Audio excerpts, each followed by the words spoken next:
Hi everyone, and welcome to the new format on my channel, which is going to be similar to a podcast type of video. Now, in this new format, I'll be having guests and, kind of having a conversation about the game, about the interesting playstyles or different decks that they came up with. And for the very first episode, I do have a great friend of mine, Lobotomizer, and his Spirit Empress Bow deck. Enjoy! Thank you for, actually being my first guest in this new format. I really appreciate you, joining me today, and welcome. No worries. First segment that we're gonna do is gonna be a bit more, let's say, basic questions. So the first question that I have is, when did you actually start playing Clash? Because it's been like 10 years since the game is out, and yeah. So I used to play in 2019 on my brother's phone, because at the time I was in primary school. And then, later on, once I got my own phone, I just downloaded it and played whenever I could. But I've only been, seriously playing the game for the last 2 years. So, did you have, a favorite deck in the beginning of your, let's say, Clash journey? Have you started with a specific deck, or you just immediately started with X-Bow? I mained P.E.K.K.A to begin with, P.E.K.K.A Bridgestone. I was a giant Sparky player myself. So, it's nice that we're kind of similar in that terms. We both did not come to the Expo immediately. But do you actually have a moment when you remember that you're damn, I actually like this game? I think I'm just a very competitive person, so it's just beating other people gives a dopamine hit. I really hate the game in every other aspect. So it's mainly the competitive aspect of the game that it was, the driver here. Yeah, absolutely. So that's very nice. That's very nice. I think I could relate a bit here, because, me choosing one of the most hard decks and, kind of trying to cope with that. That was also interesting. So how did you actually discover the X-Bow? Because I would say it's a pretty niche deck and pretty niche community as is. I think it was watching B-Rad. I used to watch him when I was a lot younger, and he hated X-Bow, so I sort of just hated X-Bow too. But then I played it a couple of times and it was really fun, so I think it just hooked me on there. It's kind of like a love and hate relationship, I would say. Yeah, I hate playing against it, but I love playing it. Interesting. And when you actually started playing, have you discovered the X-Bow creators, or you just started playing and only later on discovered the X-Bow creators? So I played the deck a bit, but I never mained it, and then I think I just discovered SK and Dybala and then started maining the deck because there was just so much content to learn from it. Again, I can relate a lot, because I also discovered both of those guys. Also thought that it's so much to learn. There are levels to this game, as they like to say. So I think now the question would be, what do you enjoy most about playing X-Bow? Because it's a pretty niche deck and it's hard. It's kind of it's rewarding in a way, but it is very difficult to feel rewarded, I would say. Yeah, sometimes you just want to put the deck down and never pick it up again, but it's just, like you said, rewarding. So when you outplay someone, prediction, you get a prediction on them and get a lock or anything, that's just the best feeling ever. And I don't think any other deck in the game actually gives you that feeling. So it's again related to this competitive aspect of your personality, I would say, if I understand correctly. Yeah, definitely correlation there. That's a very nice correlation there indeed. So I think now that we've kind of finished with the general questions and you kind of started to open up a bit, I think it's time to actually talk about the deck that you're known for, the Spirit Empress Bow. So how did the idea come together? You just decided to take Empress and put it in the X-Bow? Yeah, and then there was a lot of trial and error, so I made probably 15 decks, 15 variations, and eventually came to the Ice Golem and Rocket version. And yeah, I just stuck with that because it was the easiest to play, I guess.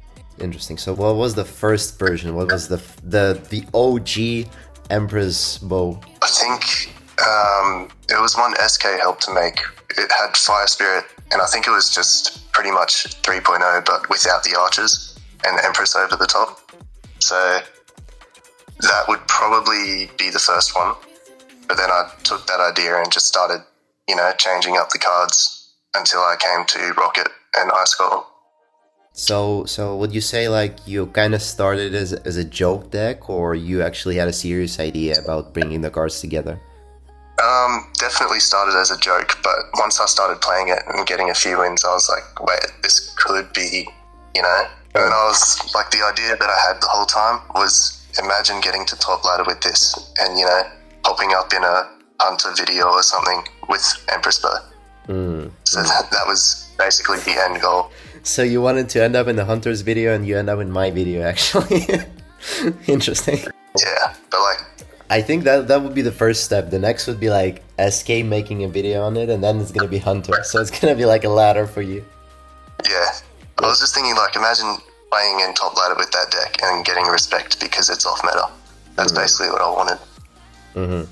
So why the Spirit Empress? Like, do you just like the card? Do you like the mechanics, or? The uniqueness of the card is definitely like the main driving point. Like 3 elixir tank, or you could go 6 elixir air support. It's just like, I feel like it has a higher skill ceiling than people give it credit for. I could agree with that, because I also played some Empress Bow in preparation for today's recording. I actually dedicated a whole day playing this deck and different variations, and kind of came up with my own deck, but we're gonna talk about it a bit later. So for now, I think my question would be, since you've tried so many different decks and so many, trial and error, what would you say was the hardest card to, combine with the Spirit Empress? Because it is like pretty expensive card, and it's hard to have 3 6 elixir cards in Expo deck. Like, what would be the hardest to combine with Empress? I think it was Valkyrie for me. Like, I tried using the Evo Valk because a lot of people, they'll run bats or minions or something. And with Evo Valk, if you push with the Empress, you can pull those cards off the Empress. And I was thinking, like, that was the idea in my head, but then when I ran it, it was just too expensive. So you were Expo Witch player, I'm assuming. Evo Valkyrie, you a witch? Oh, I feel sorry for that guy. Nah, this guy is a goat. So okay, okay, let's get back to the Empress Bow. I Expo Witch player for the next time. So I think my question would be, did you actually see potential in the deck, or it was like terrible at the beginning? Like, how did this start? Yeah, I definitely saw potential because I think it was when I first burst Lava Hound a few times, Lava Loon.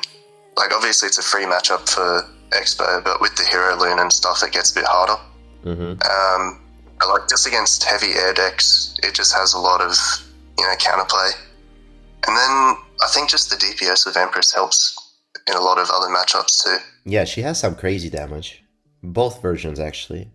My idea of adding Rocket in, like, Sparky Vines decks, they'll just get destroyed anyway because Rocket counters Sparky, and Rocket is a win condition too. So, yeah, I just, lots of potential. I think the Rocket might not survive the spell balance damage. I don't know. So, was there like a moment when you thought that you actually came up with the deck that might work on the top ladder?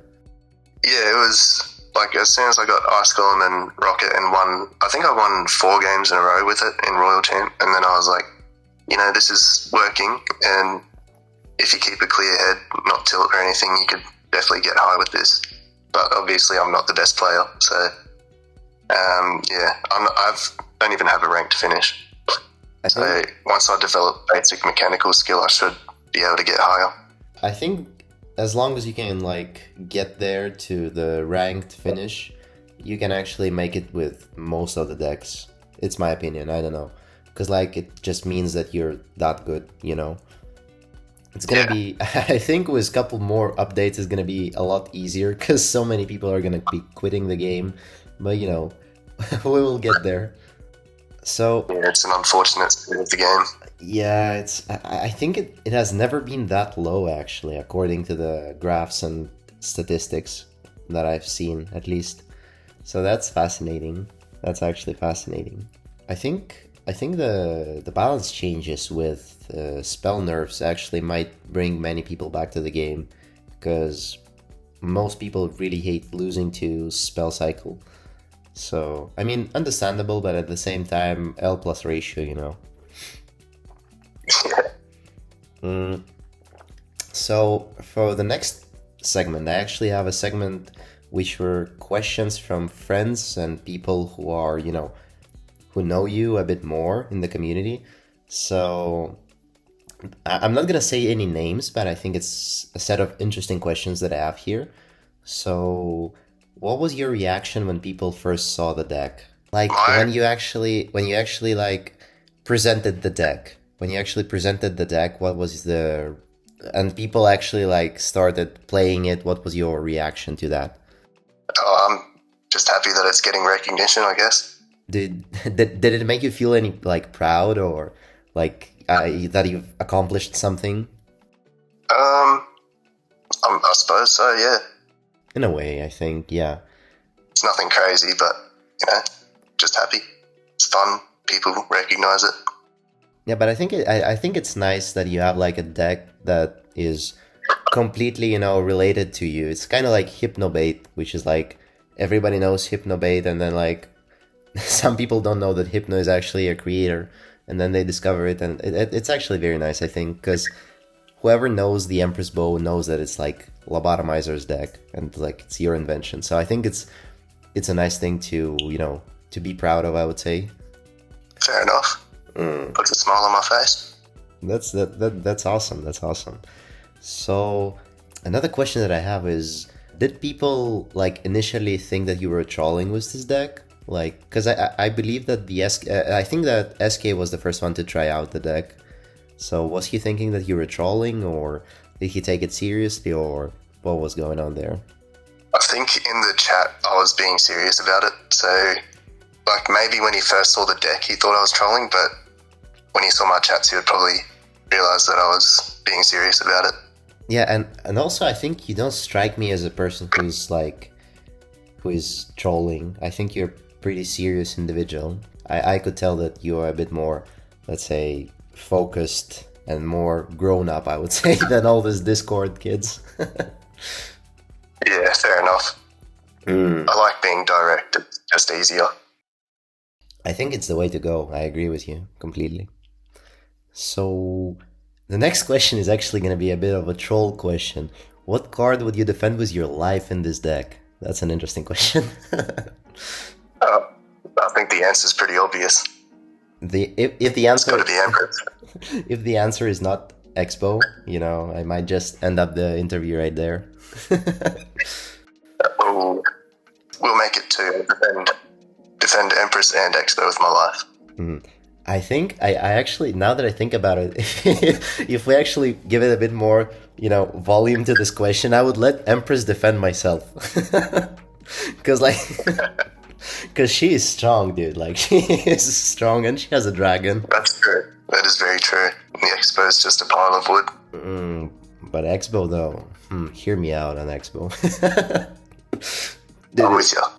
So I think this is going to be a more important question regarding the deck. Which card is the main character of the deck?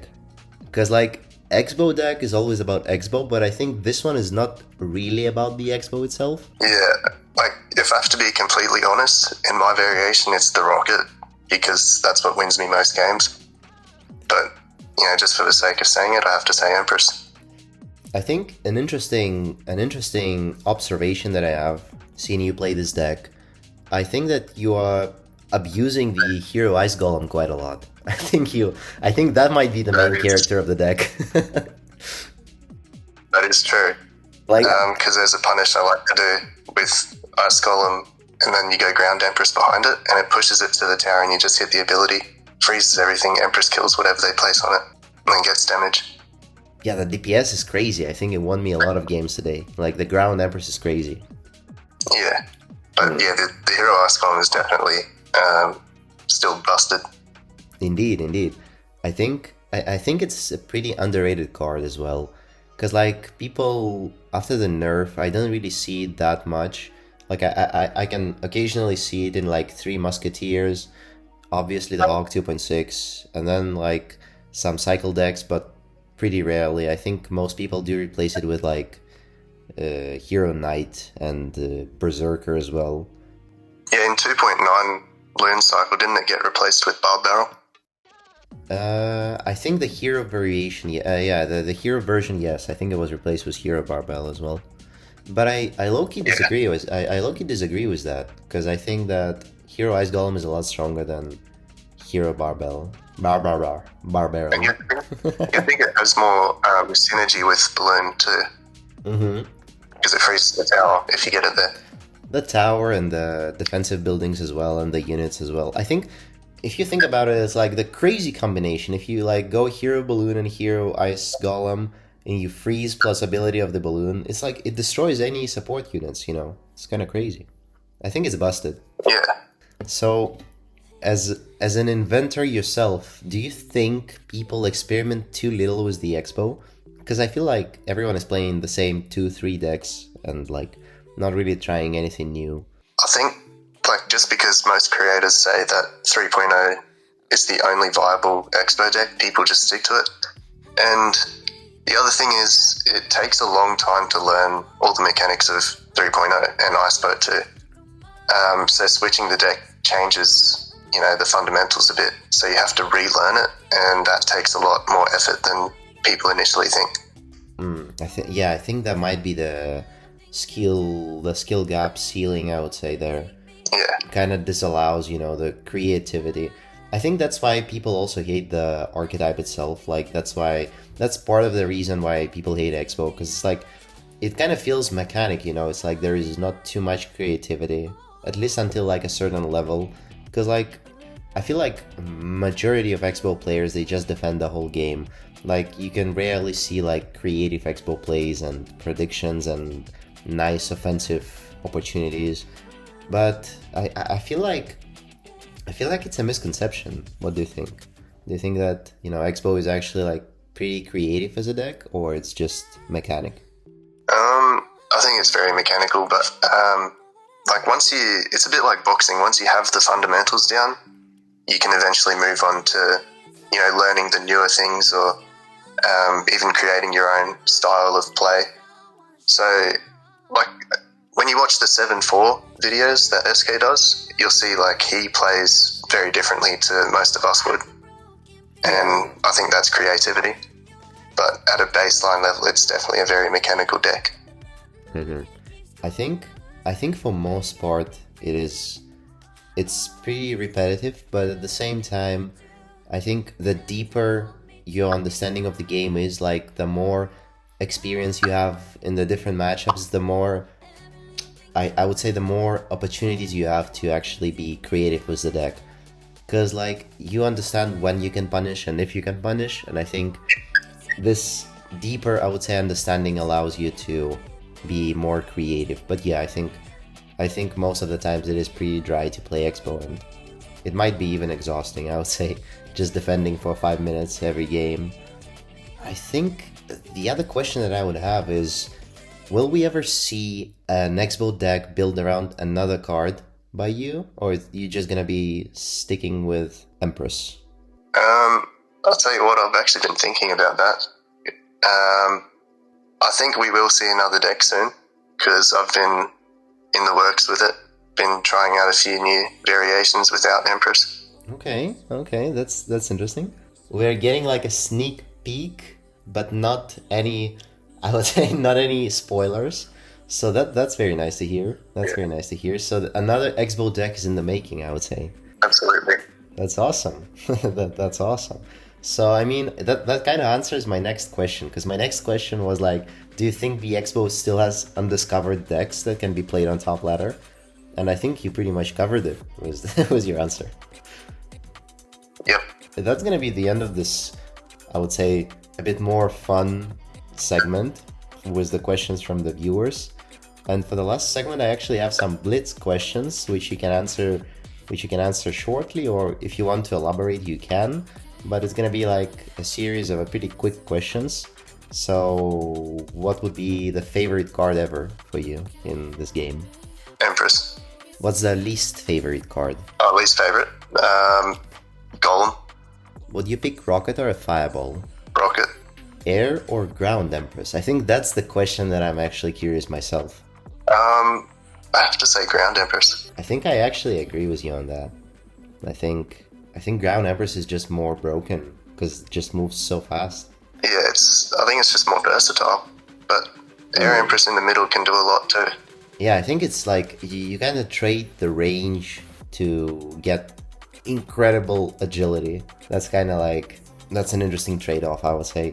And now I think I have two questions that you can elaborate. I think that these are actually interesting. So pick a card to delete from the game permanently. So my least favorite is Golem, but at least you can get punished with that deck sometimes. I'd have to say Recruits. I just hate that card so much. Like, it's the least skillful card, definitely. I think this is going to be one of the first times that we disagree, because I would actually delete another card myself. I would actually get rid of Golden Knight, like just snap my fingers and get rid of the Golden Knight. I hate this card. It's like, it's such an evil slop card, dude. I don't know. That's a very good pick too. I think The ability is just to click and pray. it's so broken, and the cooldown is so fast as well. Like, you can just fully get 2 Golden Knights and spam the abilities. It's crazy. Yeah. And I I think, think with a few nerfs it could definitely change. yeah, I mean, Like, a few nerfs would just fix it. I would say nerf the damage from the dash. I think if it doesn't kill my archers, I can cope with that. Yeah. Do you have any card concept that you would like to see, added to the game? Because it's been like a long time without any new cards in the game, so maybe it's that they are struggling to come up with a new concept that, might blend to the game. I actually want a 5 elixir spell that's not graveyard, because graveyard's a win condition. Like, a 5 elixir spell would be interesting to see how it fits in other decks. As for what it does, I don't actually know what you could make a 5 elixir spell do, because you already have Fireball and Lightning, which are, just damage dealers. So, I don't know. Yeah, I think now that I'm thinking about it, I think it can be a decent idea, but again, which spell can that be? Because I feel like we have most of the spells already. Like, we even have like some cursed stuff like Goblin Curse or Void, or like some useless spells, in my opinion. Maybe there's something to take from like Clash of Clans, maybe? I don't play Clash of Clans that much, but it might be. I mean, they have a bat spell, so you could make a graveyard but with bats instead. Oh damn, don't give them ideas, bro. What is that? Imagine that. And also put an evolution on top of that. That could go hard though, but 5 elixir, I think it's too little for that. It's just like a buffed graveyard. Yeah, I suppose so. Low-key an interesting idea, I would say. So, actually, the next question is, rate your deck out of 10. Like the Empress Bow that we all know and love. Like, versatility or just... I would say the gameplay, how enjoyable that is. Oh, how fun it is? Definitely a 8 out of 10, I reckon. Dude, I think I would disagree. Like, I've been trying this the whole day. I've been struggling, I'm not gonna lie. It's a pretty hard deck to master. Like, I don't know, I think I just have a affinity for the deck. I just love Empress. And I did do a bit of study on, how to play her a bit more efficiently. because like I've been struggling against some matchups that are usually pretty easy, I would say. For me, like bridge spam was pretty hard with that. I would say it's a pretty tough matchup actually, somehow, because like they just have so much spam, and you can't really kite that well with Empress, I would say. Yeah, that's true. And the mortar, dude, don't even get me started on the mortar with like Hero Bowler and Rascals. It's like it's impossible. It's like it's fully impossible. I don't know how you win this. Yeah, that is definitely a hard matchup. But yeah, there's just a few concepts that help a lot. It's just controlling the bridge, because Empress is amazing at controlling the bridge. So if you keep that section of the board under your control, I think you eventually win with Rocket Cycle. I think I think the only time I won was the deck that I've kind of the variation I would say that I've kind of came up with was the Evo Cannon and Fireball instead of Rocket. So since the cycle was a lot lighter, I was kind of able to match his cycle and always have my Ice Golem in hand just to block the mortar and just go with my Flying Empress as well. I think that was pretty efficient as well. Your deck is definitely interesting. I might try it. You should give it a try, but like I don't know, man. It's just the cycle is very light, and the defending with this is nightmare. Like Yeah, I think defending. there's a key difference between Empress Bow and 3.0. And with 3.0, you play your defenses a bit more reactively in most matchups. But with Empress Bow, you have to play, in advance. So more pre-placed Teslas, Empress in the back, like all the time. Yeah, but you just have to plan it out. I think it's just a very, very heavy investment, I would say. It's like a very big investment, 6 elixir in the back. So that's kind of something that X-Bow players, they're not really used to do. But how I do it is Empress behind the King Tower, so it has range over both lanes. And then if they play something to punish opposite, you can card it with an Ice Golem into her range. So you kind of can't get punished if they don't have, a balloon or something. So the idea is just to like try to maximize the value without leaking any elixir, I would say. Yeah. So the last question, actually, we actually closing up. I think the last question that I have for the day is 3 years from now, what would make you happy to hear about this deck? Like, would you actually enjoy hearing about this deck? Would you still remember it in 3 years' time? What do you think? I think I will remember it in 3 years' time because this community in general is very memorable and I'll associate the two together. So as long as I'm part of SK's community, I'll probably remember the deck. That's actually going to be all the questions. So once again, thank you very much for, joining up today, and thank you for providing very interesting insights. And yeah, I think that's going to be it. All right. Thank you very much. This was very fun. That's going to be all for today. Let me know what you think about this, and see y'all next time.